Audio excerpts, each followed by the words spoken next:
Senhor, meu Deus e meu Pai, agora mais uma vez eu entro na Tua presença, Senhor, selando esta ministração. Te peço, Senhor, que o Senhor guarde o coração de todos aqueles que hão de ouvir essa mensagem, que o Senhor possa dar o entendimento correto, que o Senhor nos capacite para que essa ministração seja, de alguma maneira, Senhor, uma bênção na vida daqueles que ouvirem. Senhor, em nome de Jesus Cristo, tira, Senhor, toda tentativa maligna de distorção, de discordância, em nome de Jesus, e que a Tua bênção seja, Senhor, sobre as nossas vidas. Espírito Santo, toma o Teu lugar em nossas vidas, é o que eu te peço e te agradeço em nome do Pai, do Filho e do Espírito Santo. Sela, Senhor, cada um que irá ouvir essa mensagem com toda a armadura de Deus, para que nós possamos resistir no dia mau, estar firmes contra as astutas ciladas do diabo, e que esse entendimento, que esse ensinamento seja uma grande bênção para a nossa alma e para o nosso coração, de esclarecimento, e que muitos, Senhor, venham a buscar a Tua presença de maneira mais efetiva, de maneira mais sábia em relação a esse assunto que será tratado nesta noite, em nome de Jesus, é o que eu te peço, em nome de Jesus. Amém? Glória a Jesus, a paz do Senhor a todos. Nós estamos na Igreja Cristã Rede Acolher, e hoje nós vamos ministrar uma mensagem cujo título é Os Tronos da Maldade. Amém? Glória a Deus. Não é um tema muito ouvido por aí, né? Nós temos aqui um embasamento de um profeta, um homem de Deus, chamado... como que é o nome daquele irmão que fez? Nossa, eu esqueci o nome dele, mas está aqui o nome dele, deixa eu pegar aqui. Davi Rebolo, né? Esse daqui é o livro Restauração dos Reis, Protocolo de Lilith, amém? Não estou fazendo propaganda para ele não, tá? Só lembrei o nome dele aqui, eu tinha esquecido, é o Davi Rebolo, que ele fala sobre isso em alguns dos seus livros, amém? Então o versículo principal aí que eu gostaria que você abrisse na tua Bíblia é João capítulo 12 e o versículo 31. João, Evangelho segundo João, capítulo 12, versículo 31. Louvado seja o nome do Senhor. Diz assim a palavra do Senhor: Chegou a hora de ser julgado este mundo. Agora será expulso o quê? O príncipe deste mundo. Amém?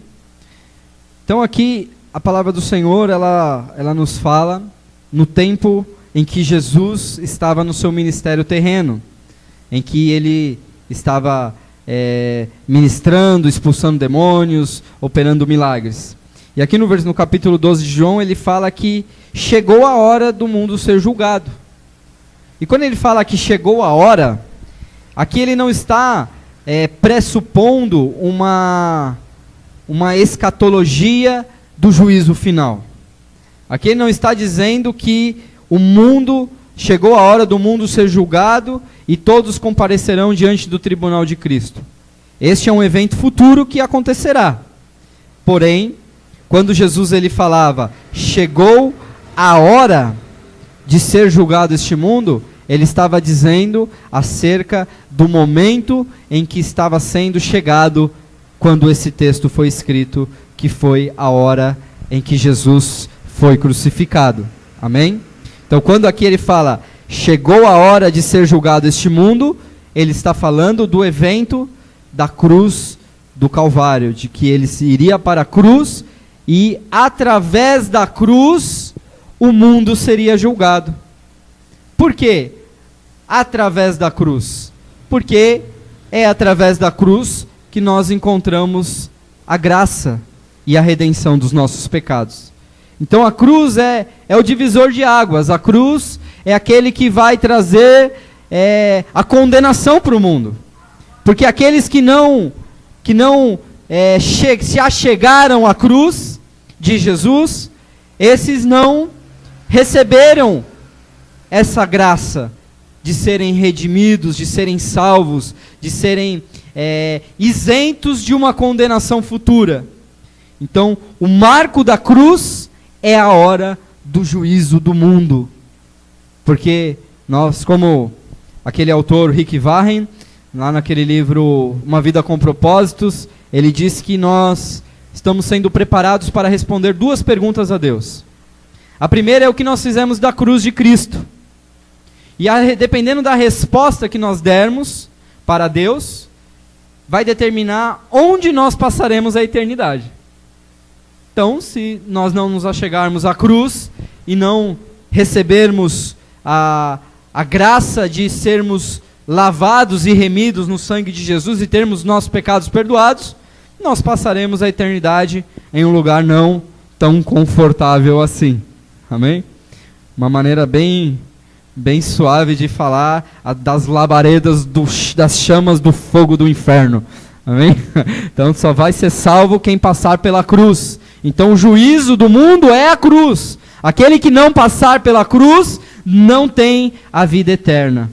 Então a cruz trouxe o juízo para o mundo. O mundo será julgado. Aqueles que não passaram na cruz já está condenado. Amém? E aí ele diz assim: e agora será expulso o príncipe deste mundo. Aqui está falando claramente de Satanás, do nosso adversário. O príncipe deste mundo aqui não era um imperador romano. O príncipe deste mundo aqui é um príncipe espiritual. Assim como Jesus, antes de ser preso no Monte das Oliveiras, vinha Judas e com ele Satanás, né? E toda a turma de Caifás para prender Jesus, e ele disse assim, Jesus quando viu de longe, disse: eis que é chegado o príncipe deste mundo, e eu nada tenho nele, e ele nada tem em mim. O príncipe deste mundo, meus irmãos, é o diabo. Amém? Glória a Jesus. Então falar sobre príncipe, né? Está falando sobre autoridade. Aí nós temos outro texto que fala sobre batalha espiritual, que nós conhecemos muito bem, que é o Efésios 6:12, né? O Efésios 6:10 em diante lá, e tem todos os itens da armadura de Deus, né? Mas aqui, o livro de Efésios, irmãos, ele é um livro totalmente espiritual, tá, irmãos? É uma carta que ela é digna de ser lida. Todas as palavras da Bíblia, elas são dignas de crédito, porque são inspiração de Deus. Mas, em especial, a carta aos Efésios, ela traz revelações espirituais desde o capítulo 1. São apenas 6 capítulos. Fica aí a dica para que você separe um tempo para estudar a carta de Paulo aos Efésios, que você terá uma teologia espiritual muito profunda, desde o capítulo 1 até o último capítulo, que é o capítulo 6. Mas no versículo 12 do capítulo 6, a palavra do Senhor diz assim: porque não temos que lutar contra a carne e o sangue, mas sim contra os principados, contra as potestades, contra os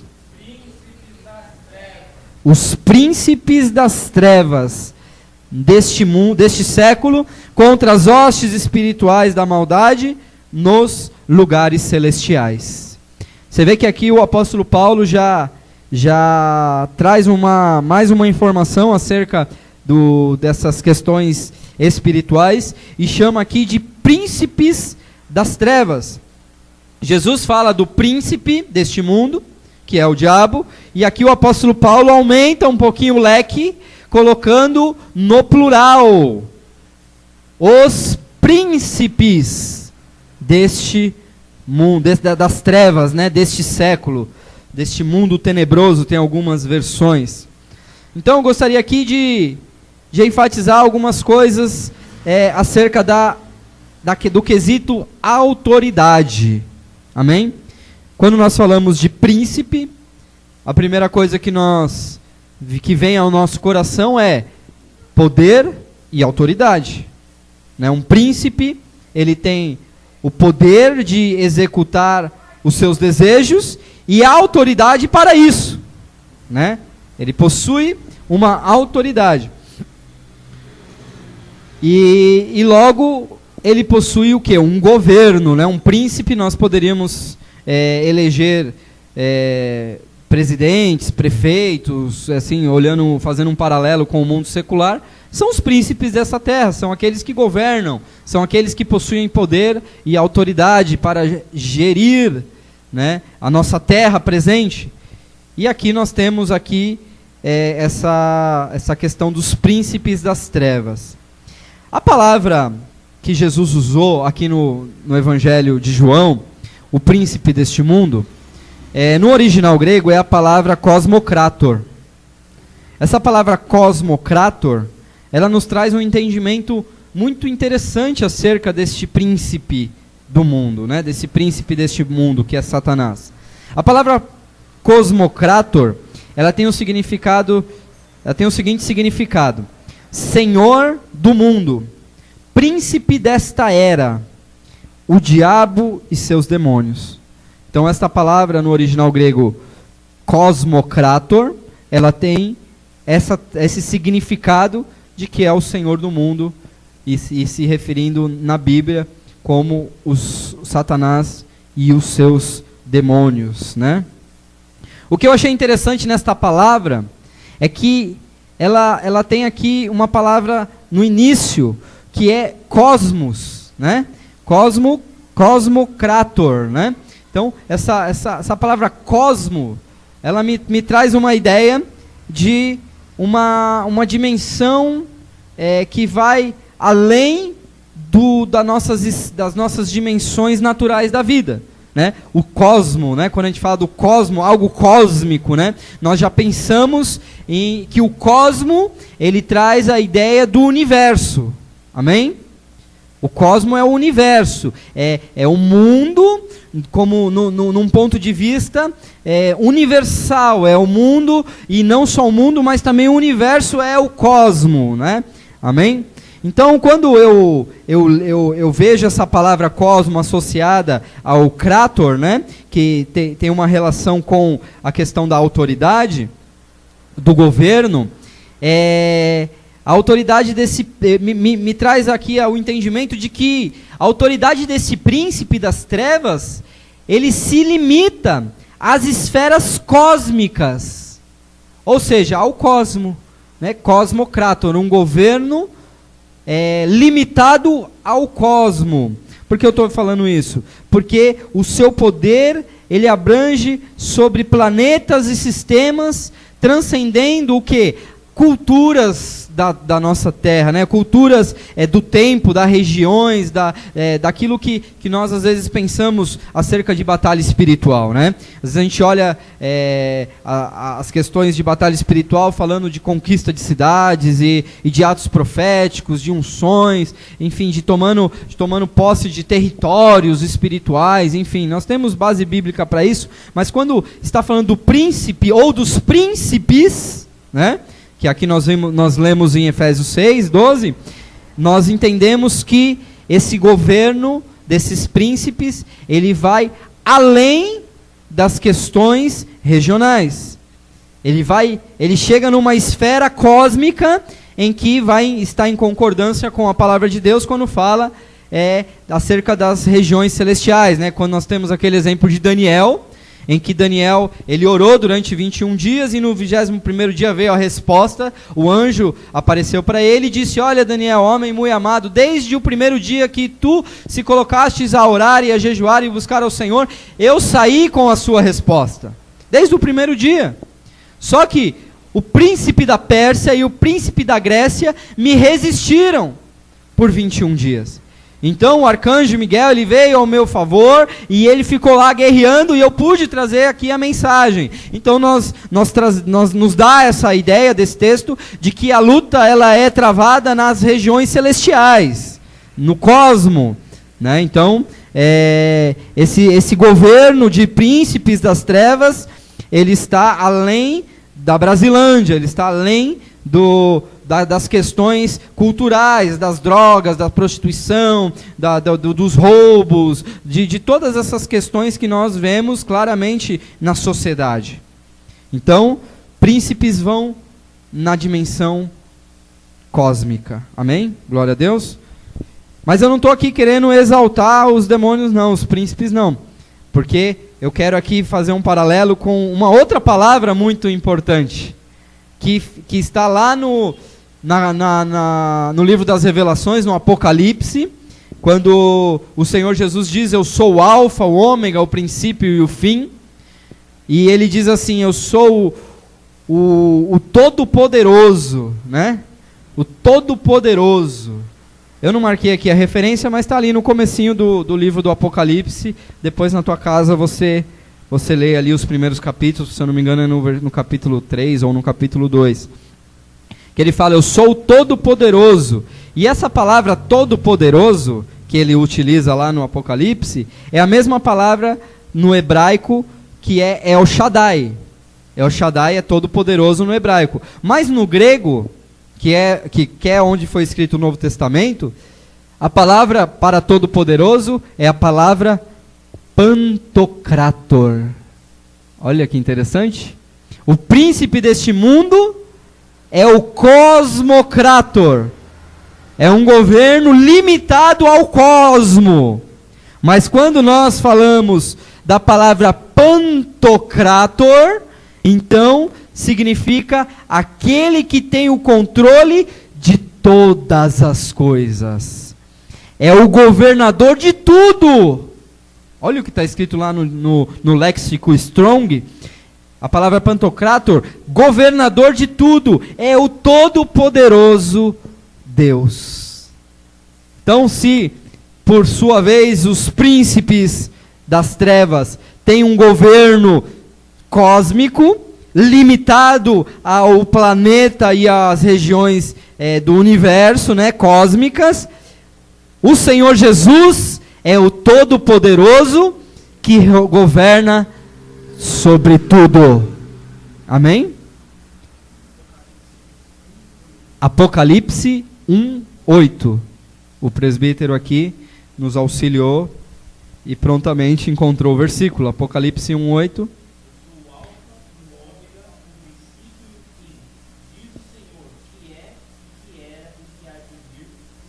O Todo-Poderoso. Glória a Jesus. Coisa linda. Amém? Então nós servimos aquele que está acima do cosmo. Nós servimos aquele que governa todas as coisas, inclusive os cosmos, inclusive esses príncipes malignos das trevas. Amém? Então, esse é o primeiro conceito aqui que eu gostaria de expor para vocês. Em nome de Jesus. Satanás, ele é o príncipe deste mundo, mas Cristo reconquistou esse direito na cruz. Isso nós precisamos entender muito claramente em nosso coração, de que o homem, quando pecou no Jardim do Éden, ele entregou a autoridade que ele tinha recebido de governo para Satanás. Porque Satanás, quando ele chega na tentação de Jesus, e ele diz assim, todos os reinos eu te dou se prostrado me adorares, porque a mim foi dado e eu dou a quem eu quero. Ou seja, Satanás, ele recebeu a autoridade de governo deste mundo, não de Deus, mas do homem, quando esse pecou lá no Jardim do Éden e entregou essa autoridade. Amém?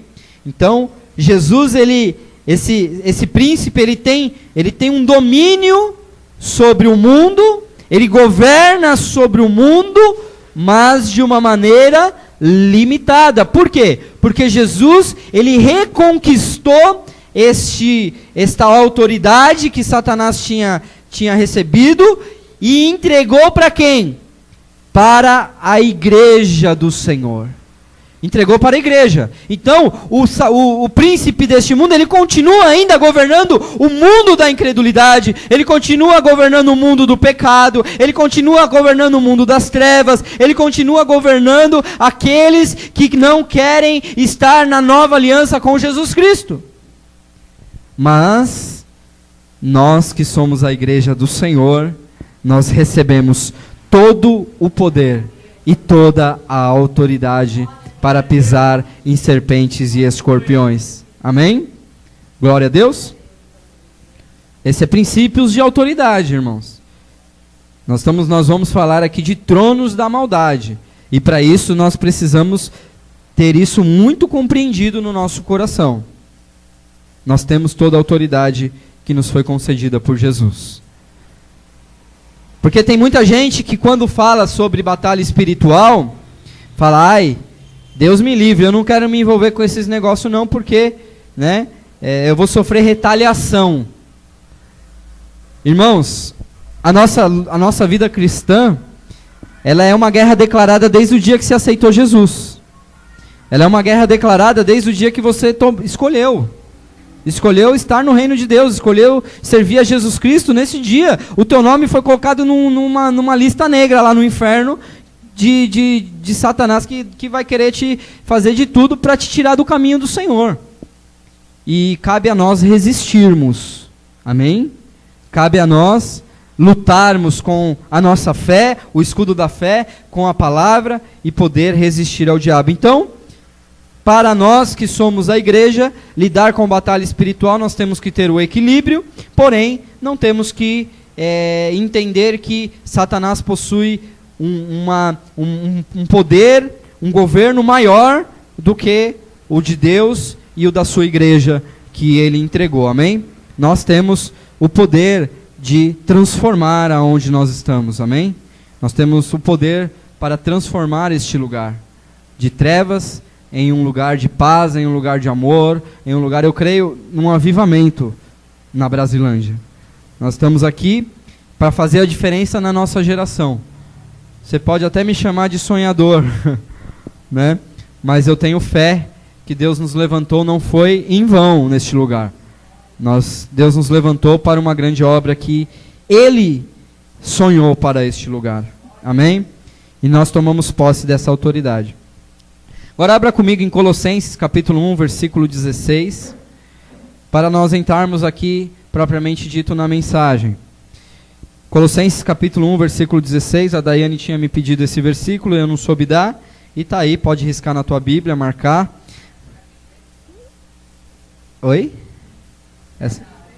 Essa Bíblia não é minha não. Colossenses capítulo 1, versículo 16. A palavra do Senhor diz assim: porque nele foram criadas todas as coisas, que há nos céus e na terra, visíveis e invisíveis. Sejam o quê? Tronos. Sejam dominações, sejam principados, sejam potestades. Tudo foi criado por ele e para ele. Então aqui o apóstolo Paulo nos dá outra revelação acerca das coisas espirituais, acerca do mundo espiritual. Ele fala assim que o Senhor, ele também estabeleceu tronos. E aqui ele faz um dualismo, ele faz um paralelo, ele fala céus e terra. Ele fala, porque neles foram criadas todas as coisas, nos céus e na terra, visíveis e invisíveis, tronos, dominações, principados, potestades.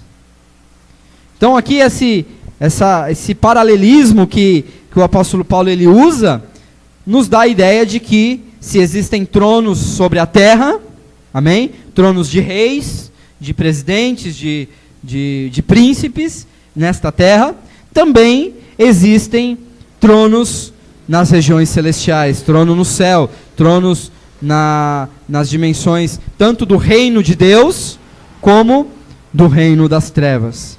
Lá no Apocalipse nós vemos o Senhor colocando a figura de 24 anciões que estavam assentados nos seus tronos. E eles ali lançavam as suas coroas diante do trono de Deus, diziam que ele era digno de receber todo o louvor, toda a glória, toda a honra. Então, existem tronos, irmãos.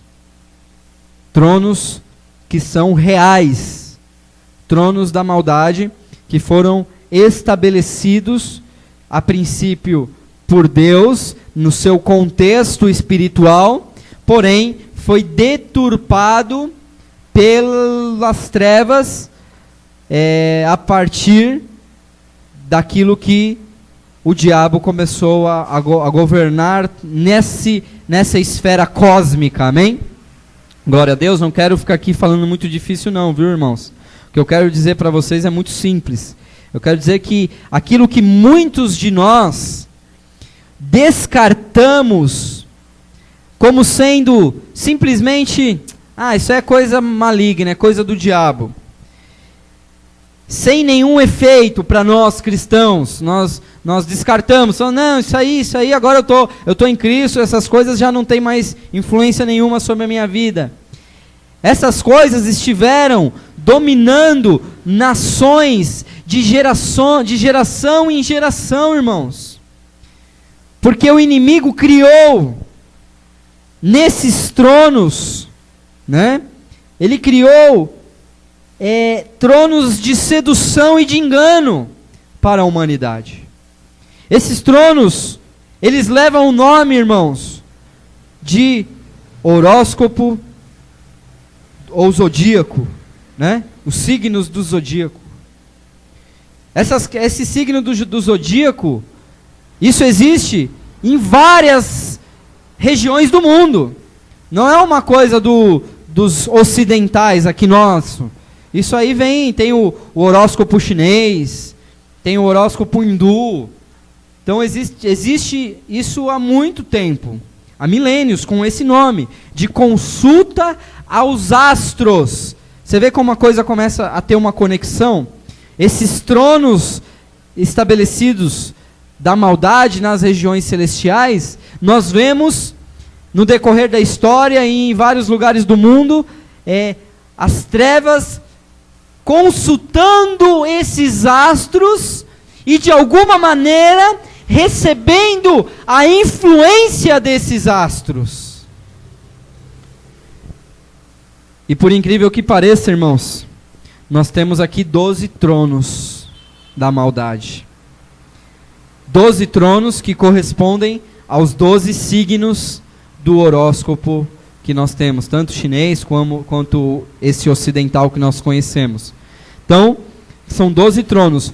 O Davi Rebolo, ele fala no seu livro, Protocolo de Lilith, que isso não é uma doutrina bíblica, tá, irmãos? É uma experiência que o irmão teve, uma revelação do irmão, mas ele diz que, junto com Lúcifer, foi banido do céu, seguiu Lúcifer do céu, 12 querubins.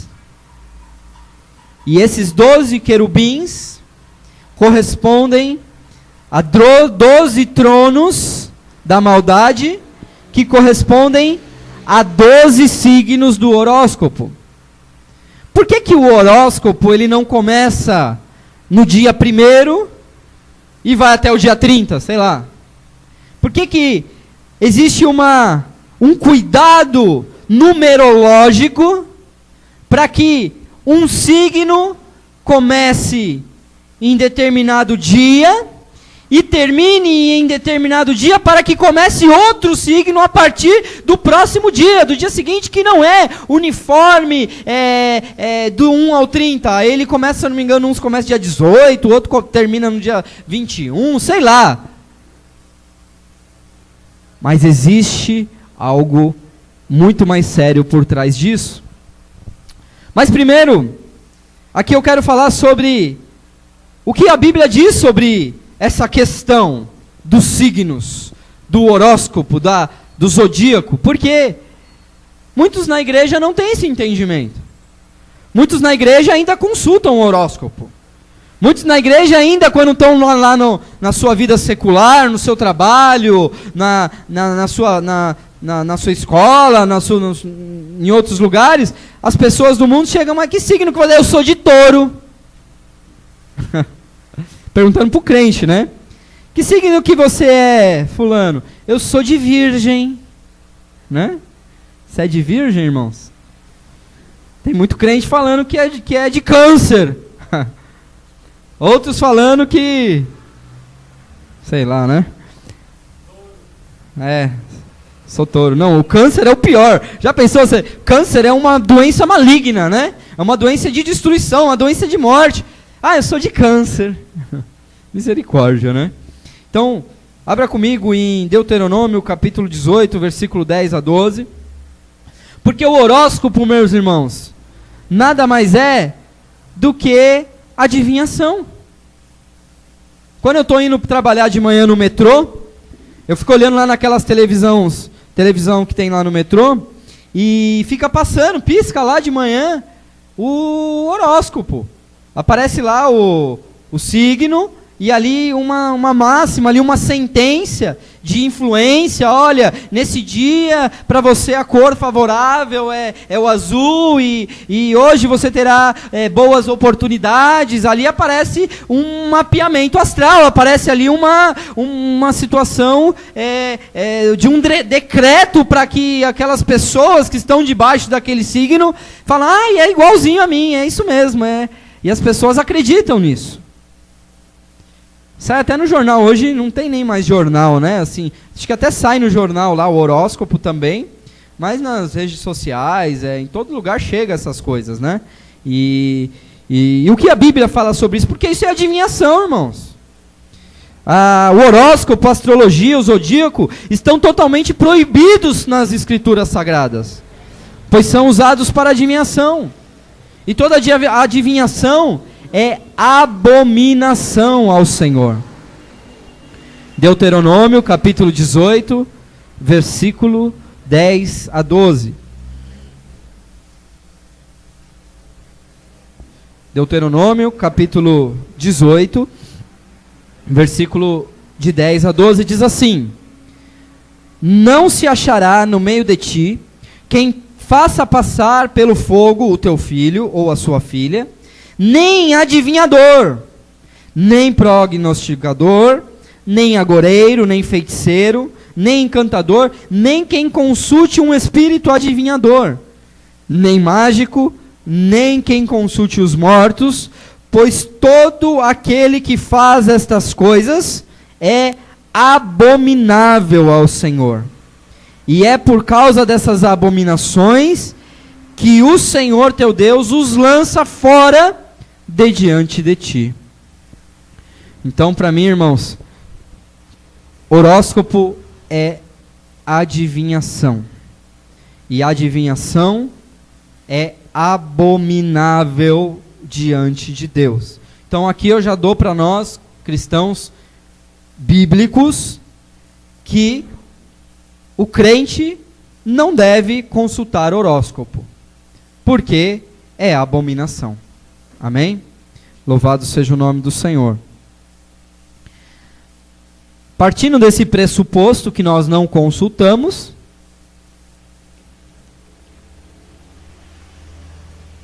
nós não temos muito com que se preocupar da nossa relação com o horóscopo a partir de que nós estamos na igreja, a partir que nós estamos em Cristo.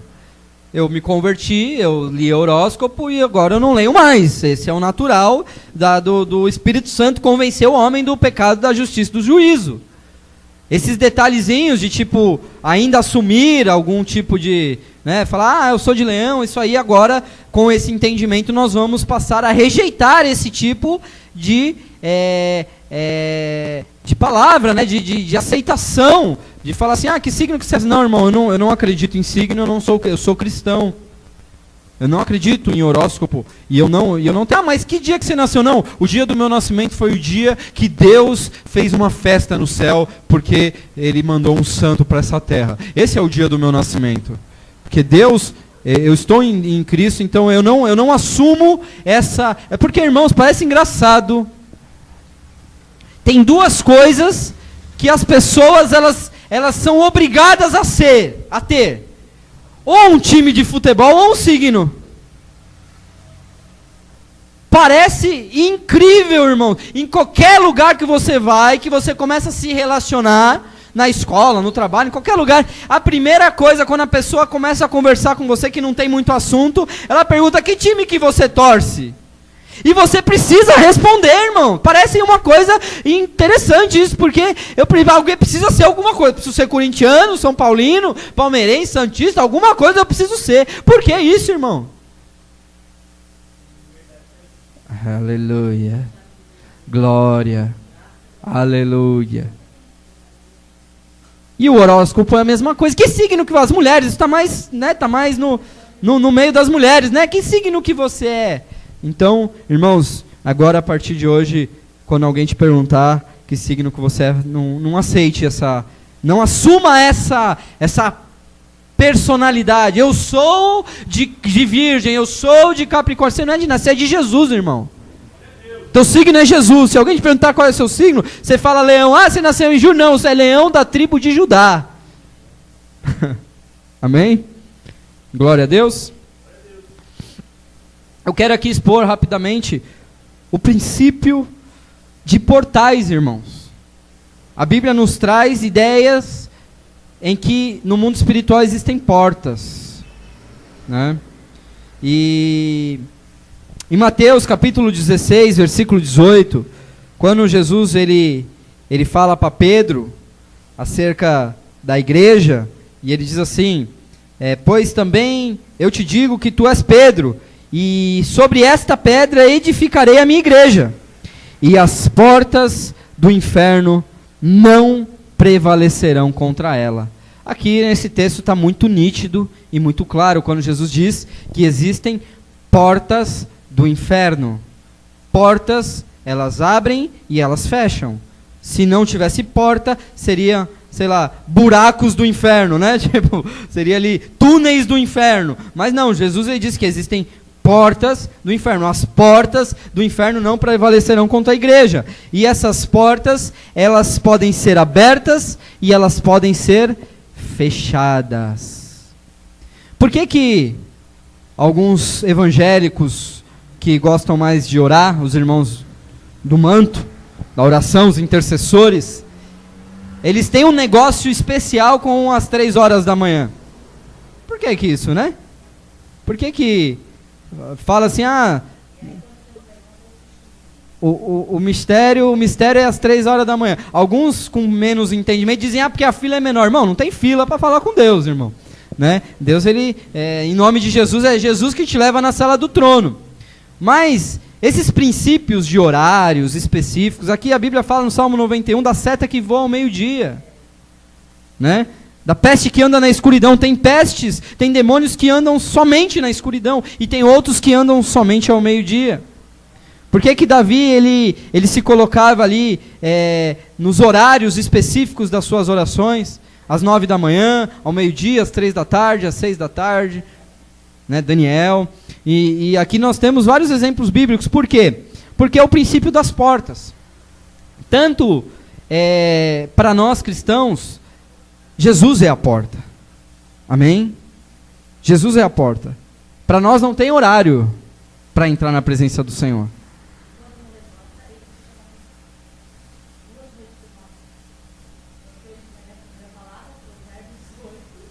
Glória a Deus. A irmã tá compartilhando que quando ela não... Amém. Glória a Deus. Deixa eu só contextualizar que a gente está gravando aqui, senão não vai ouvir, né? A irmã está testemunhando aqui que Deus chama ela para orar nas 3 horas da manhã e às vezes ela não levanta. E aí, logo cedo, já vem uma palavra bíblica de repreensão. Então, tem alguns segredos espirituais que portas são fechadas. As portas do inferno não prevalecerão. Não é as portas que vêm contra nós, né? Nós que vamos contra as portas. Então, existem esses princípios que a gente precisa se atentar. Porque Satanás, ele dispôs os seus demônios, esses príncipes, lembra do início da nossa mensagem? Esses príncipes das trevas, ele dispôs para influenciar a terra. Príncipes, lembra? Está no cosmo, né? Cósmico, zodíaco, astrologia, está no cosmo. E Satanás, ele dispôs esses príncipes para influenciar a terra, só que é através do quê? Dessas portas, irmãos. As portas do inferno. Existem esses 12 tronos da maldade que nós poderíamos chamar de 12 portas. Que naquele momento específico, né, aquela porta é aberta e durante aquele período de tempo, né, do zodíaco, o signo, do dia tal ao dia tal, durante aquele período de tempo aquela porta está sendo aberta e aquela influência daquele trono está tendo maior acessibilidade nas pessoas. As pessoas estão mais suscetíveis a receber a influência daquele trono. E isso de acordo com a data do seu nascimento. E a data do nascimento é a data da passagem, de que Deus sopra o fôlego de vida no homem, e o homem passa a ser uma alma vivente. É o momento que a pessoa entra no mundo. É o momento que existe aquela linha tênue que separa o espiritual do material. É quando nós que somos espíritos estamos em Deus, quando nós rasgamos as regiões celestiais e nós nascemos neste mundo. Porque nesse momento existe um trono e uma porta aberta para receber, para despejar, para vomitar toda a influência daquele príncipe das trevas sobre aquela pessoa. E isso é alimentado conforme nós vamos assumindo isso. Então eu sou do signo de touro. Então quando você declara isso com a sua boca, você está aceitando a influência desse signo na sua vida e prolongando a influência sobre a tua vida. Olha que coisa séria, irmãos. Isso é muita loucura de crente. Ou nós estamos muito certos naquilo que Deus está nos mostrando, ou o mundo está muito perdido nessas coisas, irmãos. Aqui o Davi Rebolo, na verdade não é nem o Davi Rebolo. Aqui são dois autores, o Maurício Marques e a Robertânia Lima. Eles publicaram pela editora Shema, em parceria com a Ágape Reconciliação, da Neuza Itioca. Eles publicaram um livreto chamado Pautas de Oração. E nessas pautas de oração, que é um manual prático para intercessores e libertadores, ele concatena em poucas páginas algumas orações dos livros Tempos e Estações, né, do Davi Rebolo. Ele coloca o protocolo de Jezabel, ele coloca o DNA, ele coloca os códigos reais, o despertar da geração de Eliseu, de glória em glória e tronos sobre tronos. Então aqui ele concatena 7 livros e coloca aqui as orações de renúncias que são feitas nesses livros. Então esse aqui é um manual prático de libertadores e de intercessores. E aqui nesse manual, nós temos aqui uma associação desses tronos com os 12 signos do zodíaco. Então a influência de cada um desses demônios, desses príncipes das trevas, está relacionada a cada signo. Então eu só vou citar aqui, só para vocês entenderem, mas não precisa decorar. Nomes não importa, amém? Nós vamos aqui fazer mais orações. O signo de Áries está relacionado ao trono de Marte. O de Touro, Afrodite. O de Gêmeos, Atena. O de Câncer, Lilith. O de Leão, Apolo. O Virgem, Mercúrio. Libra, Artemis. Escorpião, o Hades. Sagitário, Zeus. Capricórnio, Saturno. Aquário, Urânio. E Peixes, Leviatã. Então aqui nós temos essa associação desses tronos. Então qual que é o intuito desses nossos cultos? Nós fazemos uma oração profética e renunciamos toda a influência de cada um desses tronos, amém? Glória a Deus. Eu não vou aqui discorrer sobre cada um dos tronos, porque essa não é a direção de Deus para as nossas vidas. Só para nós termos uma ideia do que nós estamos vivendo.